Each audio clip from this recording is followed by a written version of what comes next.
রংপুরের কাউনিয়া উপজেলার হরিশ্বর এলাকার প্রকৌশলী আসাদুজ্জামান আরিফ তার উদ্ভাবনী উদ্যোগের মাধ্যমে টি ট্রি চা গাছ চাষ করে মূল্যবান তেল ও হাইড্রোসল ওয়াটার উৎপাদন করছেন।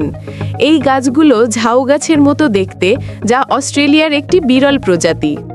একসময় তাইওয়ানের একটি বিউটি কোম্পানিতে কর্মরত অবস্থায় আরিফের মাথায় টি ট্রি চাষের ধারণা আসে।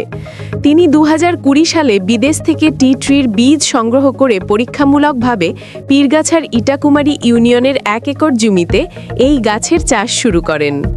মাত্র 40টি চারা থেকে 3 বছরের মধ্যেই তিনি কাটিং পদ্ধতিতে প্রায় 2000 টি ট্রি গাছ ফুলিয়েছেন। প্রতিটি গাছ থেকে বছরে গড়ে 5 কেজি পাতা সংগ্রহ করা হয়। এই পাতা সংগ্রহ করার পর বিশুদ্ধ পানি দিয়ে পরিষ্কার করে একটি অত্যাধুনিক যন্ত্রে বাষ্পপাতন বা স্টিম ডিস্টিলেশন প্রক্রিয়ায় তাপ দিয়ে টি ট্রি তেল এবং হাইড্রোসল ওয়াটার সংগ্রহ করা হয়। 5 কেজি পাতা থেকে প্রায় 50 গ্রাম তেল এবং 2.5 লিটার হাইড্রোসল ওয়াটার উৎপাদিত হয়। এই তেলের প্রতি লিটারের দাম 50,000 টাকা এবং হাইড্রোসল ওয়াটার প্রতি লিটার অন্তত 1000 টাকায় বিক্রি হয়। গত 3 বছরে প্রায় 50 লিটার তেল এবং 5000 লিটার হাইড্রোসল ওয়াটার উৎপাদিত হয়েছে এবং এই বছর উৎপাদন দ্বিগুণ হবে বলে আশা করা হচ্ছে। এই টি ট্রি তেল ও হাইড্রোসল ওয়াটার ত্বক সতেজ রাখতে, ব্রণ ও ফাঙ্গাস টাইপের সমস্যা দূর করতে, খুশকি কমাতে এবং চুল পড়া রোধে অত্যন্ত কার্যকর।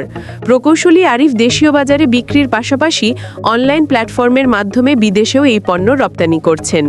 15 লাখ টাকা বিনিয়োগে শুরু হওয়া এই প্রকল্পে বর্তমানে 8 থেকে 10 জনের কর্মসংস্থান হয়েছে।